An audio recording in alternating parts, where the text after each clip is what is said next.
el libro de Lucas, porque estaba pensando que el tema de la semana pasada fue un tema muy importante, el tema de la cruz, el tema de la importancia del sacrificio de Jesús.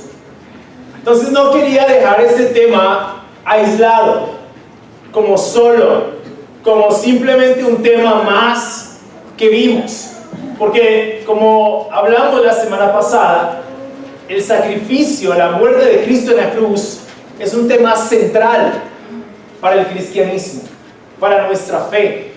Es un tema que se debe predicar constantemente. La cruz, más que un símbolo, es la razón de ser del cristianismo. Constituye eso. La cruz, el cristianismo sin la cruz, es simplemente una filosofía, nada más. Pero lo que le da sentido al cristianismo es la cruz, la muerte y la resurrección de nuestro Señor Jesucristo. Yo quiero que nos ubiquemos en el libro de Hebreos 9:11, y el título de mi sermón el día de hoy es El poder de la sangre de Cristo. El poder de la sangre de Cristo.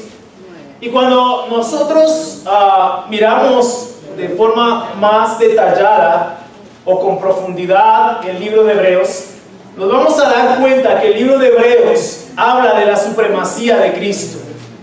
Ese es el enfoque del libro de Hebreos, la supremacía de Cristo. Y la razón por la cual el autor de Hebreos escribe Hebreos es precisamente para exhortar a los cristianos judíos a no regresar al judaísmo, porque muchos estaban regresando, muchos estaban retornando a la sinagoga por lo que representaba ya el cristianismo para ese momento.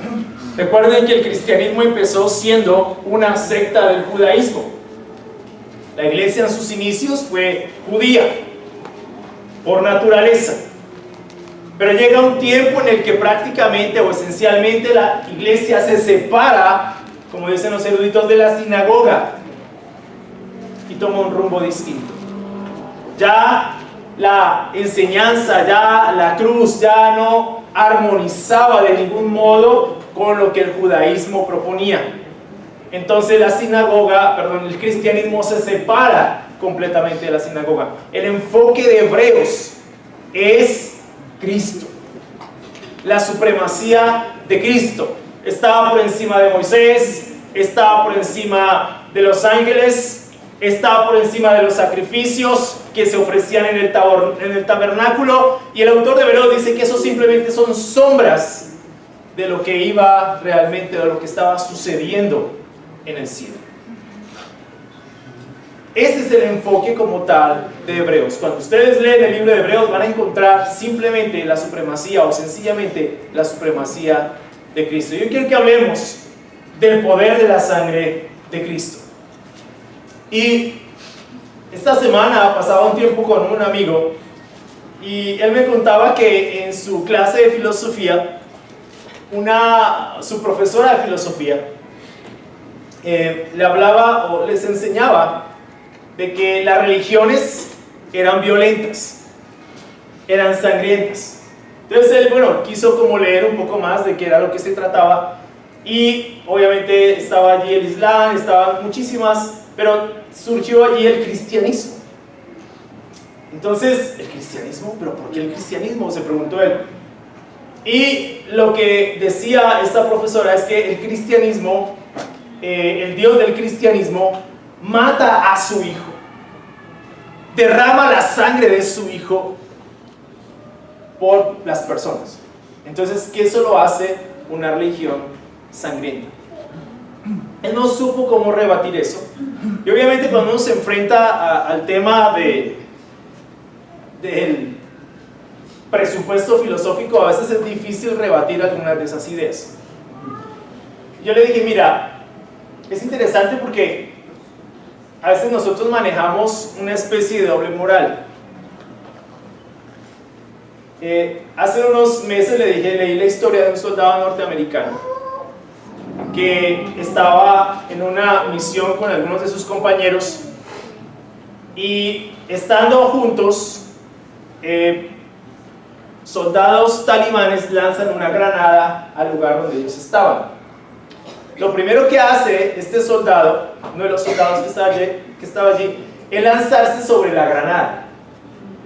Él no pensó en darle una patada a la granada, él se lanzó sobre la granada. Obviamente la granada estalló, él no murió, quedó en una silla de ruedas, pero salvó la vida de sus compañeros. Eso lo vemos como un sacrificio. Y él fue condecorado como un héroe. Y se le puso la medalla más significativa y de más alto honor en los Estados Unidos, que es esa, la medalla al honor por heroísmo en combate. Un héroe, un pecador como cualquiera de nosotros que sacrifica su vida por sus amigos.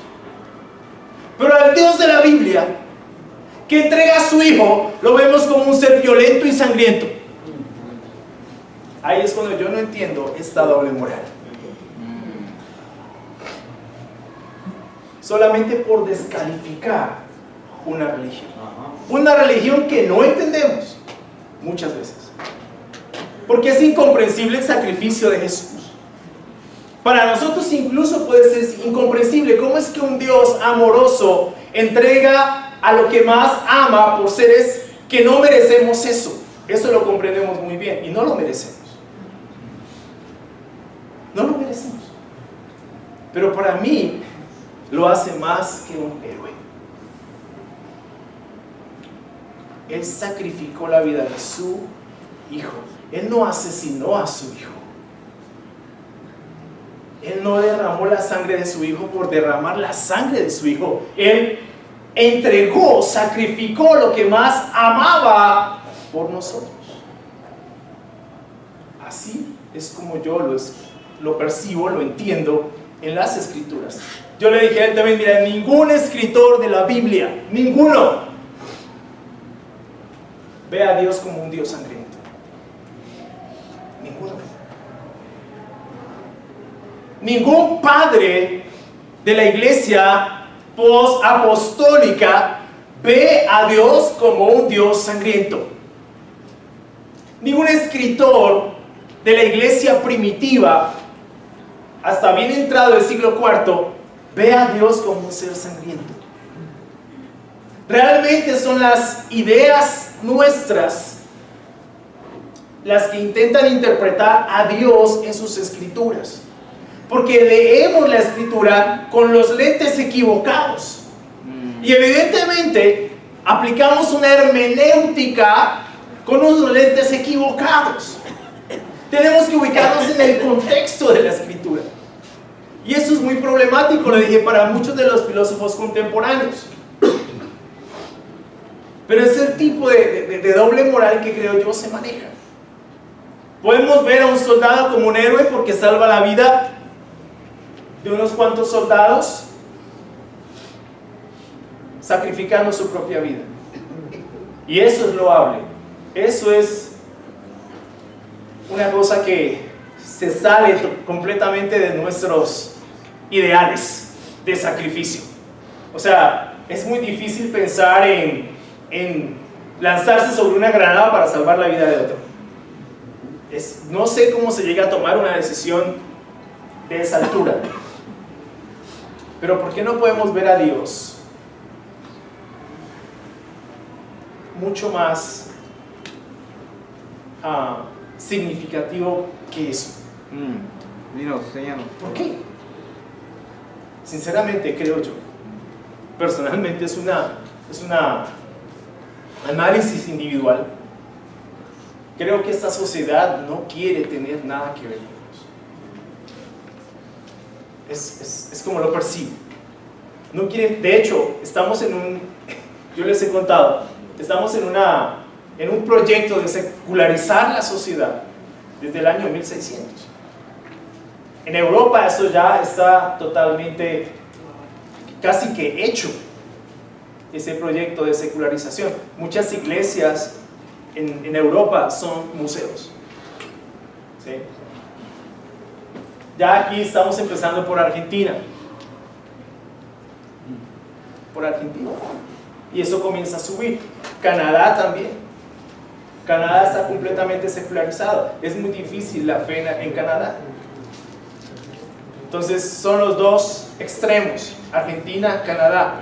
Pero ya estamos en ese proyecto. Latinoamérica es algo por lo que todavía se puede luchar. Pero veo muchos inconvenientes en esa lucha, en el sentido de que ya el mensaje no es algo que realmente se esté predicando. El mensaje de la cruz no es algo que se esté predicando de forma consistente. No, entonces, en esos términos, digamos que en unos 10 años vamos a ver a América Latina completamente secularizada. Si el mensaje no se predica, si la cruz de Cristo no es central, si el mensaje del Evangelio con el contenido de la cruz no se predica, va a ser muy difícil que esta sociedad sea diferente a lo que hemos visto hasta ahora. La cruz es algo esencial. Y el sacrificio de Cristo en la cruz no fue un asesinato de Dios, fue un sacrificio. Fue un acto de amor por cada uno de nosotros. Por difícil que sea para nosotros entenderlo. Si entendemos el sacrificio de un soldado, tenemos que entender el sacrificio de Dios. Amén. Vamos a Hebreos 9:11.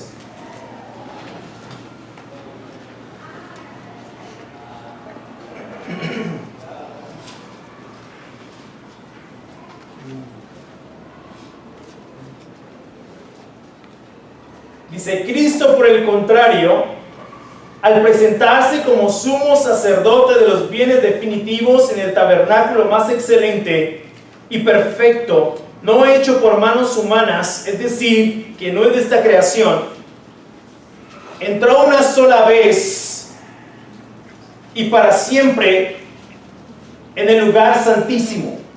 No lo hizo con sangre de machos, cabríos y becerros, sino con su propia sangre, logrando así un rescate eterno. La sangre de machos, cabríos y de toros y las cenizas de una novilla rociada sobre personas impuras las santifican de modo que quedan limpias por fuera. Si esto es así, ¿cuánto más la sangre de Cristo, quien por medio del Espíritu Eterno se ofreció sin mancha a Dios, purificará nuestra conciencia de las obras que conducen a la muerte, a fin de que sirvamos al Dios viviente? Por eso Cristo es mediador de un nuevo pacto, para que los llamados reciban la herencia eterna prometida, ahora que Él ha muerto para liberarlos de los pecados cometidos bajo el primer pacto. En el caso de un testamento, es necesario constatar la muerte del testador, pues un testamento no solo adquiere validez cuando el testador muere, y no entra en vigor mientras vive. De ahí que ni siquiera el primer pacto se haya establecido sin sangre. Después de promulgar todos los mandamientos de la ley a todo el pueblo, Moisés tomó la sangre de los becerros junto con agua, lana escarlata y ramas de hisopo y roció el libro de la ley y a todo el pueblo, diciendo: esta es la sangre del pacto que Dios ha mandado que ustedes cumplan. De la misma manera roció con la sangre del tabernáculo y todos los objetos que se usaban en el culto. De hecho, la ley exige que casi todo sea purificado con sangre, pues sin derramamiento de sangre no hay perdón. Así que era necesario que las copias de las realidades celestiales fueran purificadas con esos sacrificios, pero que las realidades mismas lo fueran con sacrificios superiores a aquellos. En efecto, Cristo no entró en un santuario hecho por manos humanas, simple copia del verdadero santuario, sino en el cielo mismo, para presentarse ahora ante Dios a favor nuestro. Ni entró en el cielo para ofrecerse vez tras vez, como entra el sumo sacerdote en el lugar santísimo cada año con sangre ajena.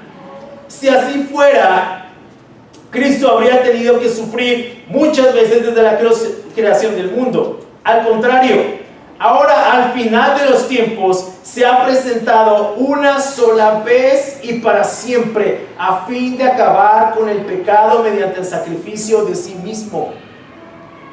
Y así como está establecido que los seres humanos mueran una sola vez y después venga el juicio, ya no hay reencarnación, también Cristo fue ofrecido en sacrificio una sola vez para quitar los pecados de muchos, y aparecerá por segunda vez, ya no para cargar con pecado alguno, sino para traer salvación a quienes los esperan. Qué pasaje tan especial. Y el tema es esencialmente el poder de la sangre de Cristo y su sacrificio por la humanidad. Ahora bien, ¿en qué consiste el poder de la sangre de Cristo y su sacrificio? Hay 4 verdades fundamentales con relación al poder de la sangre de Cristo y el sacrificio de Jesús. Primero, su sangre logró un rescate eterno. Su sangre logró un rescate eterno. Fíjate que en ningún momento el autor de Hebreos piensa que lo que pasó allí fue algo sangriento. Fue un sacrificio que logró un rescate eterno. Cristo entró una sola vez y para siempre en el lugar santísimo. Se presentó como sumo sacerdote de los bienes definitivos en el tabernáculo más excelente y perfecto, es decir, algo no hecho por manos humanas. El sumo sacerdote arónico entraba año tras año en el lugar santísimo con la sangre de un toro o becerro por sus propios pecados y con la de un macho cabrío por los pecados del pueblo. Eso lo encontramos en Levítico 16:6, versículo 11 y el 14 al 16. Pueden tomar nota. Levítico 16:6, versículo 11 y 14 al 16. El sacrificio de Cristo, en cambio, fue perfecto y eficaz, porque Él se ofreció a sí mismo. O sea, el sumo sacerdote arónico del Antiguo Testamento ofrecía un becerro por sus propios pecados y un macho cabrío por los pecados del pueblo. Pero Cristo, nuestro gran sumo sacerdote, se ofreció a sí mismo una sola vez y para siempre, lo que significa que no hubo necesidad de repetir el sacrificio. Cristo, después de obtener la redención eterna, ascendió al verdadero santuario celestial. Entró no con sangre de animales, sino con su propia sangre, logrando un rescate eterno. Es lo que dice los versículos 11 al 13. Logró un rescate eterno. Ese es el valor de la sangre de Cristo. Pedro tiene algo que decir también al respecto. Vamos a 1 de Pedro 1:16, marcan ahí. 1 de Pedro 1,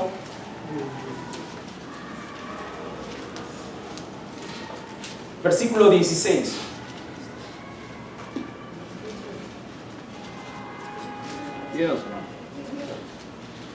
Dice, pues está escrito: sean santos porque yo soy santo. Ya que invocan como Padre al que juzga con imparcialidad las obras de cada uno, vivan con temor reverente mientras sean peregrinos en este mundo. Como bien saben, ustedes fueron rescatados. ¿De qué cosa? ¿De qué se trató el rescate eterno? Dice,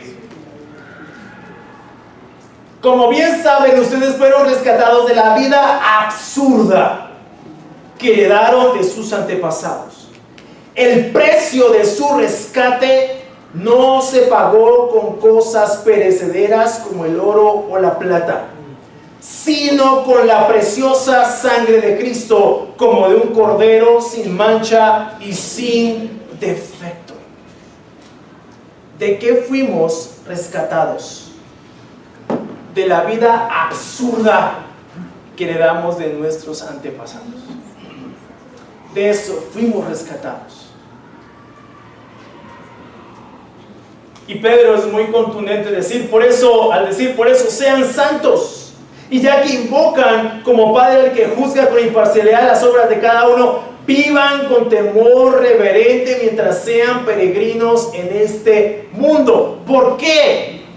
Porque su rescate de la vida absurda no se logró con cosas perecederas como el oro o la plata, sino con la preciosa sangre de Cristo.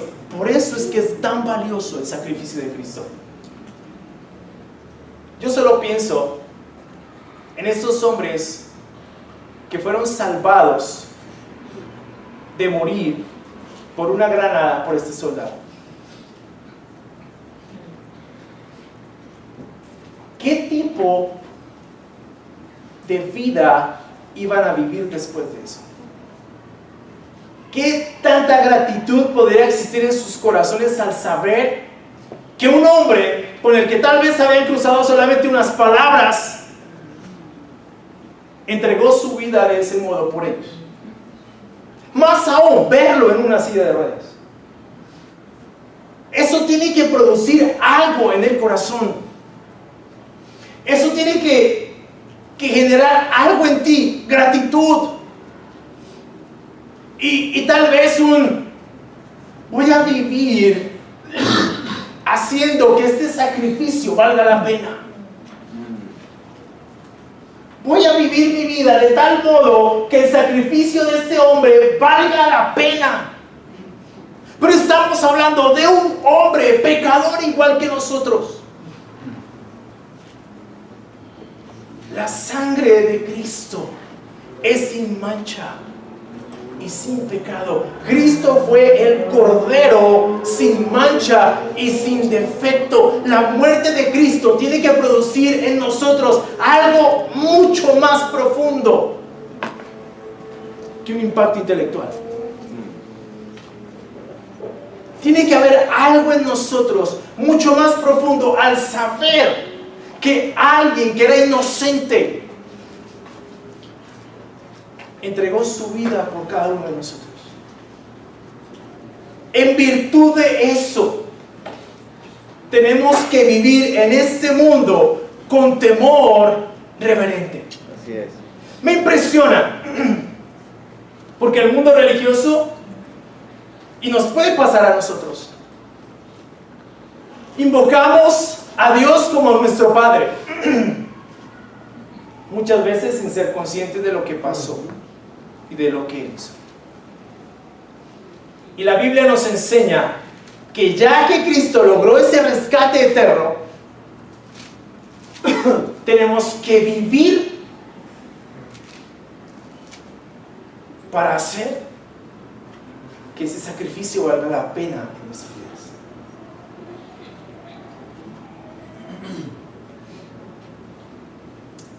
¿Sabes por qué hoy ha perdido tanto peso el cristianismo? Porque yo creo que la cruz ha perdido peso. ¿Por qué ha perdido peso la cruz? Porque tal vez ya no significa para nosotros lo mismo que significó para estas personas en el inicio. No está ejerciendo el mismo impacto. Cuando la gente sabía de esto, obviamente el judío estaba acostumbrado a los sacrificios y sabía lo que implicaba eso. Pero cuando un judío sabía, Él murió por mí, entendía de qué se trataba. La cruz ha perdido peso, ha perdido centralidad, ha perdido significado, porque yo creo que nos hemos ocupado en muchos casos, en muchas otras cosas distintas, a profundizar más en la cruz, en la sangre de Cristo, en lo que Él hizo, principalmente en recordar, en tener presente el hecho de que la cruz logró un rescate eterno. Es lo que tenemos que pensar como cristianos. Como cristianos. Eso logró un rescate eterno en nuestras vidas. Nuestras vidas tienen que vivir, tienen que ser vividas de forma que valga la pena, que tenga que hagamos que valga la pena realmente ese sacrificio. No podemos vivir ignorando lo que pasó en esa cruz. No podemos vivir nuestras vidas pensando que podemos vivirlas de cualquier modo, porque alguien logró ese rescate eterno. Tenemos que vivirlas de modo significativo. Y la mejor forma de vivirlas de modo significativo es viviendo en el temor de Dios. La sangre de animales en los sacrificios del Antiguo Testamento santificaban de forma externa a las personas. El rozamiento externo no limpiaba de pecado a la persona. La sangre de Cristo, sí. La sangre de Cristo era algo completamente distinto. Lo segundo allí, la segunda verdad fundamental es que la sangre de Cristo purifica nuestra conciencia. Volvamos a Hebreos 9:14.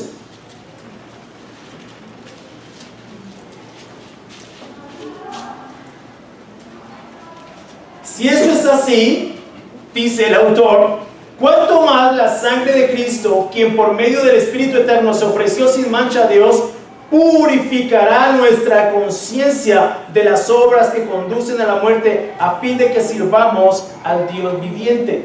El argumento es que si la sangre de animales tiene poder para santificar externamente a las personas, ese es el argumento del autor de Hebreos, mucho más la sangre de Cristo. Cristo se ofreció por medio del Espíritu, es decir, fue un sacrificio voluntario, realizado por medio del Espíritu Santo, un sacrificio sin mancha. El sacrificio de Cristo purifica la conciencia, es decir, quita de nuestro ser la corrupción del pecado. Seremos purificados de las obras que conducen a la muerte. ¿Cuál es el propósito de eso?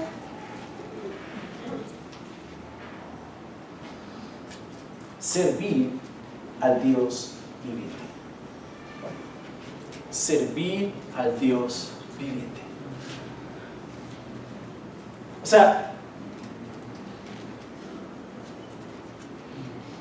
no se trata solamente de creer y aceptar que Cristo murió por nuestros pecados. Eso es un primer escalón en todo esto. Pero tenemos que ir más allá. Tenemos que servir al Dios viviente. Ya no vivimos para nosotros mismos. Ojo a eso, ya no podemos vivir para nosotros mismos. Cuando nos hacemos cristianos, nos unimos a Cristo en su muerte y resurrección, ponemos nuestra fe en Él, nos arrepentimos de nuestros pecados, nos bautizamos, ya no vivimos para nosotros mismos. No podemos vivir para nosotros mismos. Vivimos para servir al Dios viviente. Ese es el gran propósito, vivir para servir al Dios viviente, en el temor del Dios viviente. La tercera verdad fundamental: Cristo es un mediador. Cristo como mediador de un nuevo pacto por su sangre. Mira lo que dice el versículo 15. Por eso Cristo, mediador de un nuevo pacto, es mediador de un nuevo pacto para que los llamados reciban la herencia eterna prometida, ahora que Él ha muerto para liberarlos de los pecados cometidos bajo el primer pacto.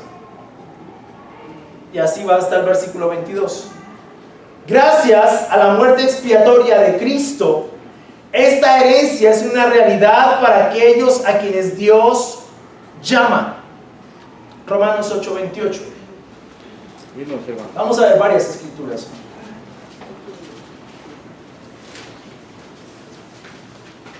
Romanos 8:28.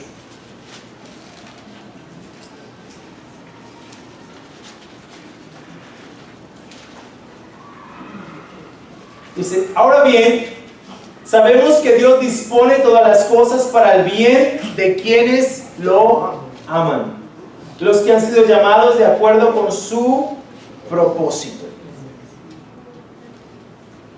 También en 1 Timoteo 2.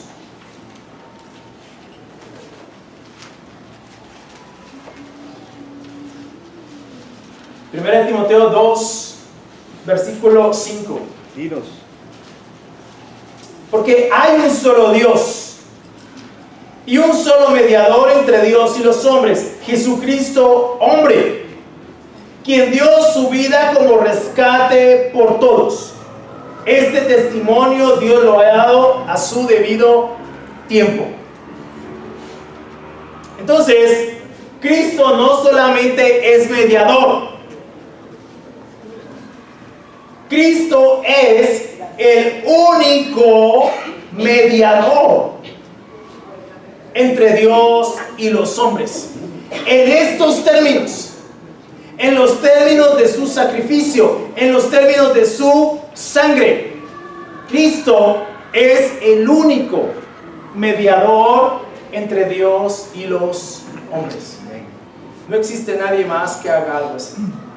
No ha existido jamás alguien que haga algo así. Yo sé que hemos escuchado que hay otros mediadores y se argumentan con escrituras y todo este tema, pero la Biblia nos enseña que el único mediador, que el único que derramó su sangre para lograr un rescate eterno fue Cristo. Amén. Vamos a Marcos 10:45.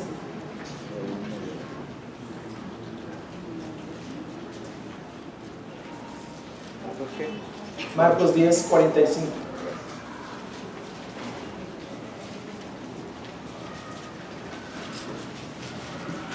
Dice: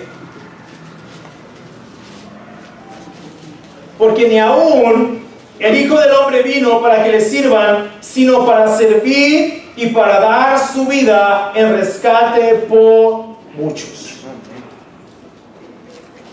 Nuevamente tenemos la palabra rescate. Al derramar su sangre, pagó el precio necesario para liberarlos de los pecados cometidos bajo el primer pacto, esto es, las violaciones de la ley mosaica. Los herederos no tienen derecho a reclamar nada de un testamento mientras no haya muerto el testador. Puesto que Cristo murió, la herencia eterna prometida está al alcance de sus beneficiarios. Ahora bien, si la ley exigía que casi todo fuera purificado con sangre, pues sin derramamiento de sangre no hay perdón, es evidente, como apunta el autor de Hebreos, que las realidades celestiales fueron purificados con algo superior a la sangre de animales ofrecidos en el altar, es decir, con la sangre de Cristo. Y eso que se ofreció en el Antiguo Testamento simplemente son copias de esas realidades. La realidad se halla en Cristo. Él es el único mediador. No existe otro mediador. Y es algo que tenemos que estar continuamente predicando. El gran problema que yo veo hoy en el cristianismo contemporáneo es que cuando nosotros hemos dejado de darle peso a la cruz, todas estas verdades también pierden peso. Y fácilmente otras ideas se filtran en el cristianismo. Otras doctrinas extrañas, cuando lo que realmente tiene que ser central es Cristo y este crucificado.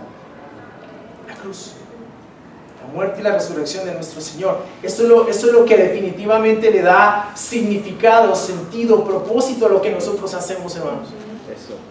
Yo creo, esto para mucha gente realmente es aburrido.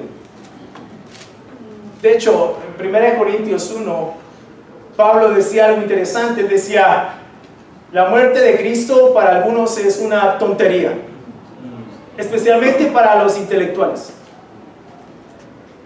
Para los intelectuales esto es completamente absurdo. No tiene ningún sentido. Hablar de la cruz es aburrido. ¿Cómo que hablemos de alguien que murió hace 2000 años por los pecados míos? Nadie ha muerto por mis pecados. Es lo que ellos dicen. Y se vuelve harto, ¿no?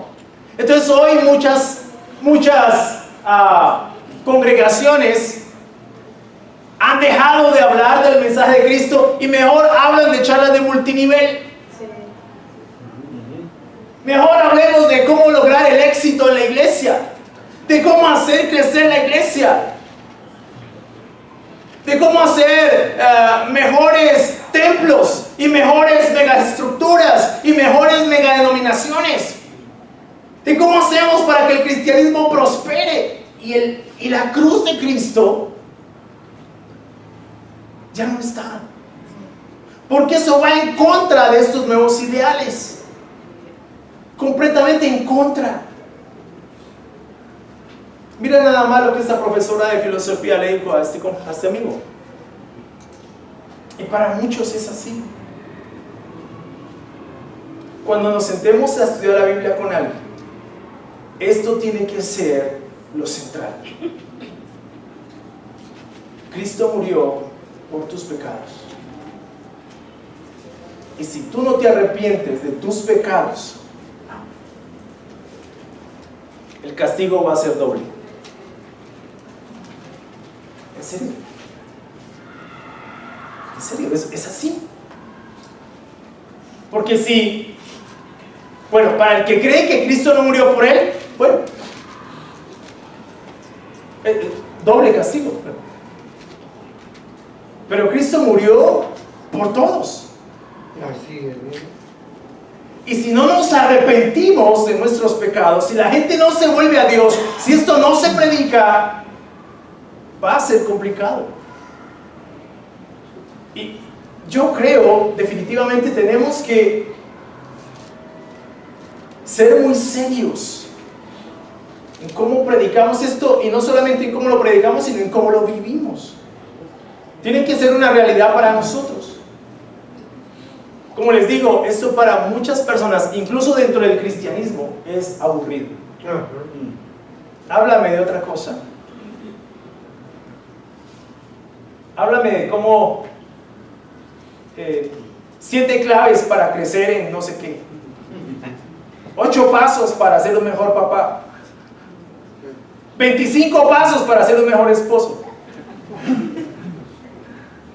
30 pasos para orar con más efectividad, y todos se la pasan de paso en paso y nunca pasa nada.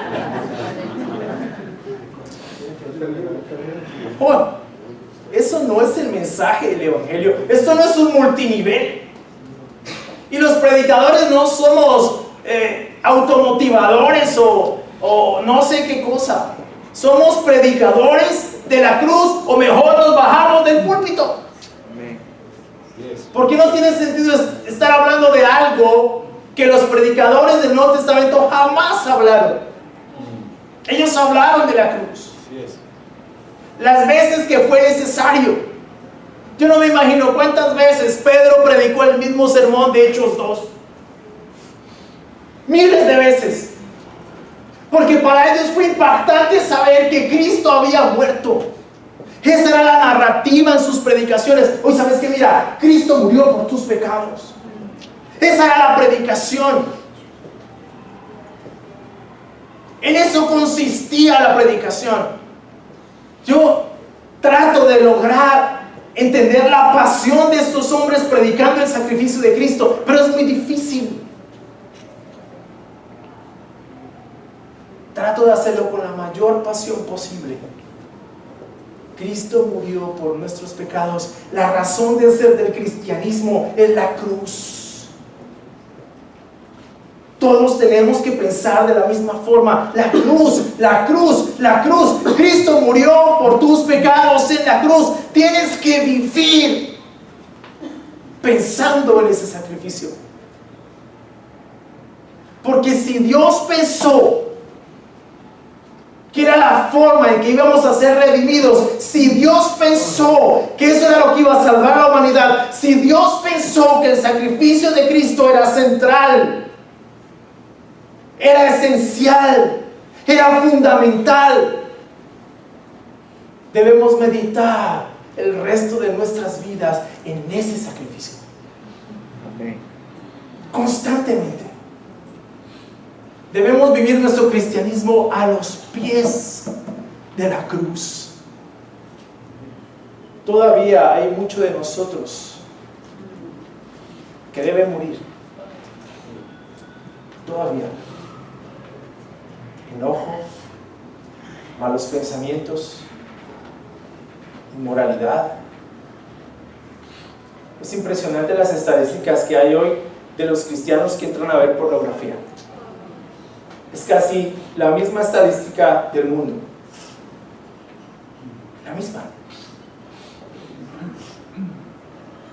Es impresionante la cantidad de divorcios en el cristianismo. La tasa de divorcios en el cristianismo es casi igual a la tasa de divorcios en el mundo.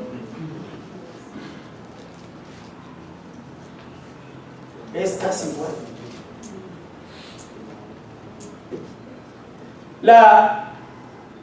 Las relaciones de noviazgo en el cristianismo no son diferentes a las relaciones de noviazgo en el mundo. Hombres que supuestamente son cristianos y se están acostando con sus novias, pero somos cristianos. La cruz tiene que estar en nosotros. Supuestamente, o deberíamos ser sal y luz para este mundo. Deberíamos ser sal y luz. ¿Pero sabes por qué hemos dejado de ser sal y luz?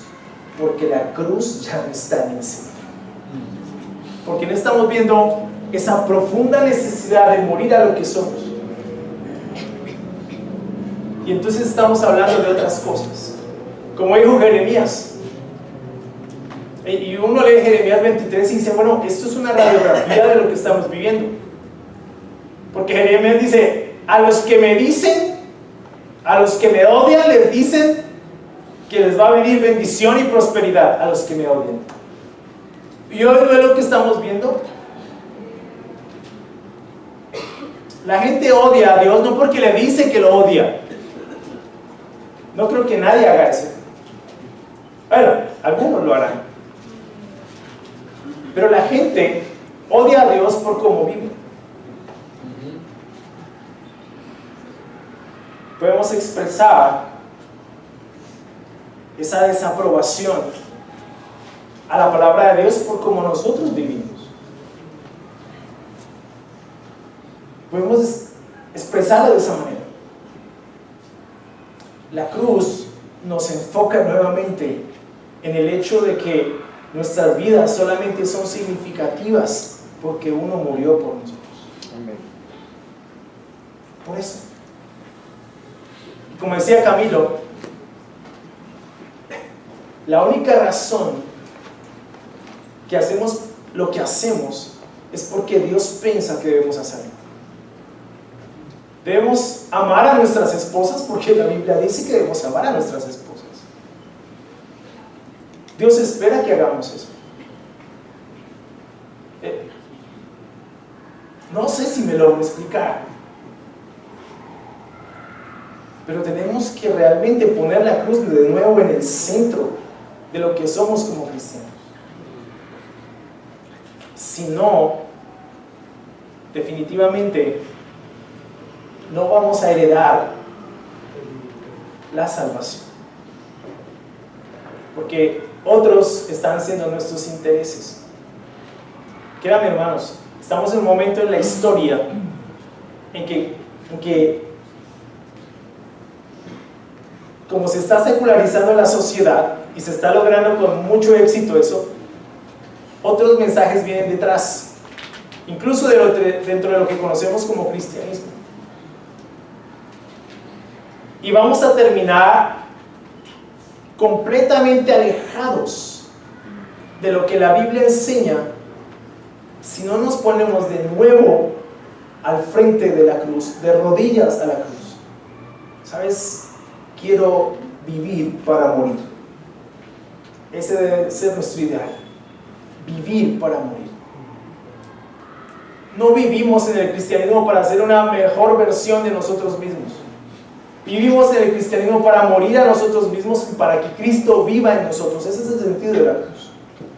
Eso es lo que significa ser santos. Tenemos que estar orientados de esa manera. Cuando entendemos la cruz, no hay lugar para el desánimo. Cuando entendemos la cruz, no hay lugar para hacer concesiones en nuestra vida. Cuando entendemos la cruz, entendemos que uno murió por mí, que yo tengo que vivir de forma que le haga honor a ese sacrificio. Ese tiene que ser el ideal. Y vivimos para ser santos. Es un gran privilegio, hermanos.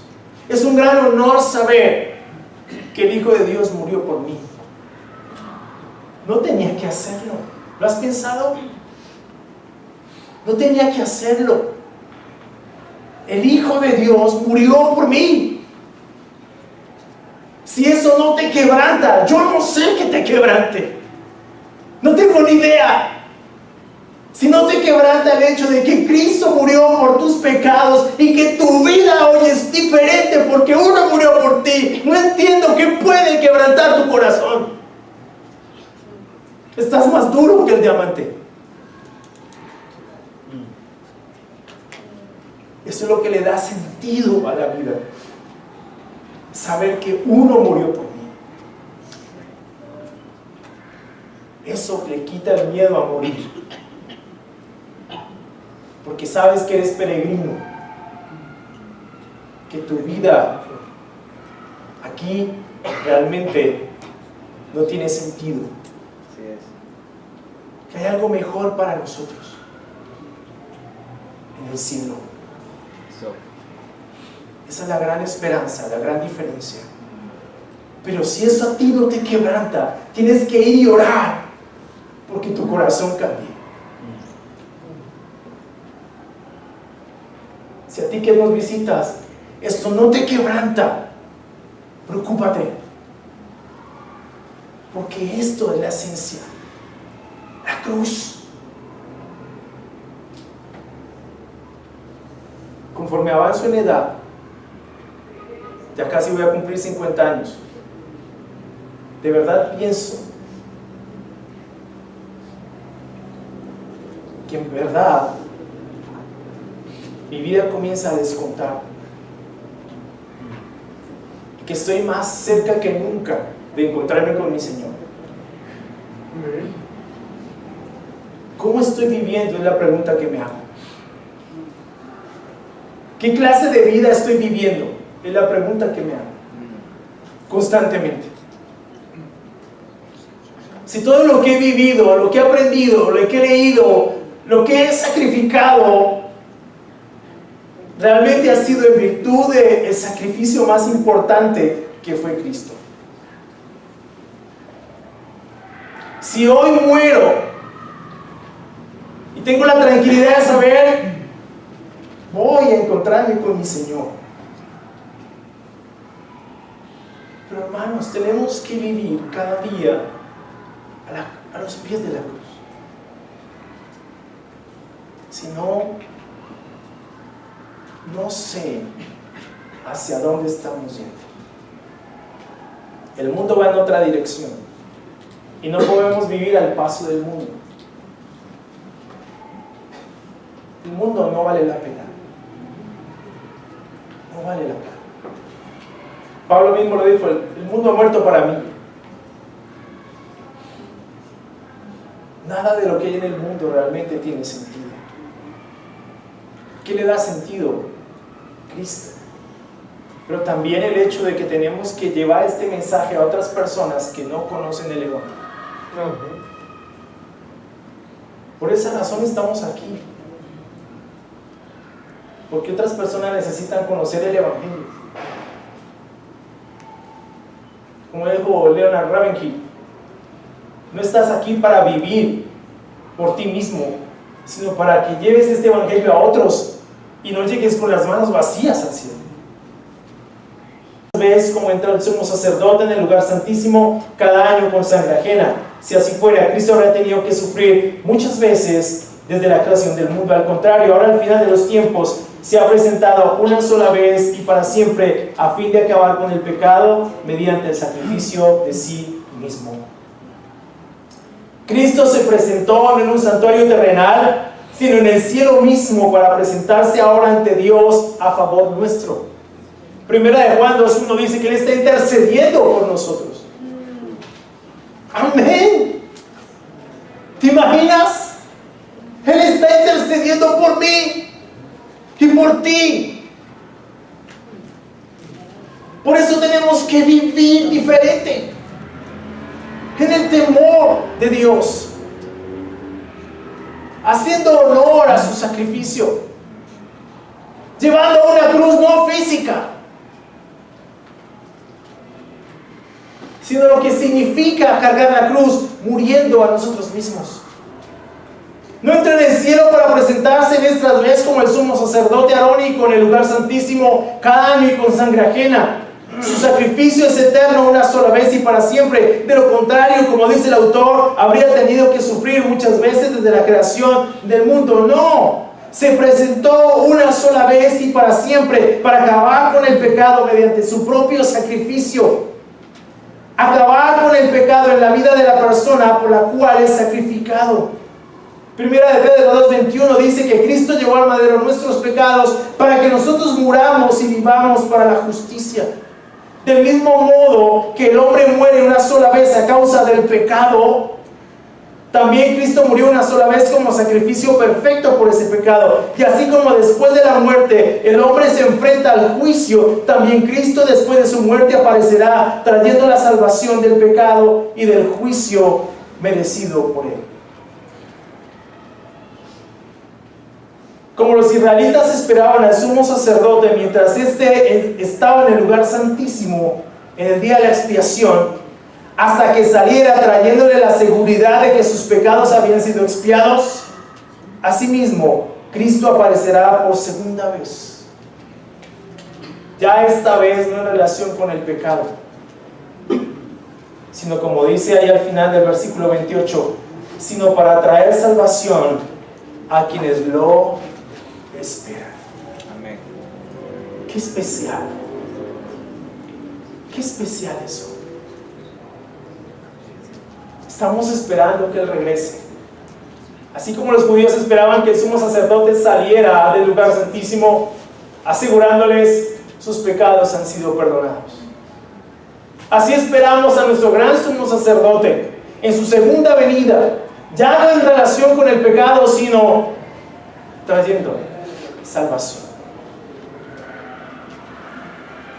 Es impresionante el oficio de Cristo como sumo sacerdote en el santuario celestial. Su sacrificio una sola vez y para siempre nos trajo como resultado un rescate eterno por su sangre derramada. Por consiguiente, mientras nuestro Señor llega por segunda vez, mantengámonos firmes y limpios de todo lo que nos puede contaminar y que no honre su sacrificio. Muchas gracias, mi amado Espíritu.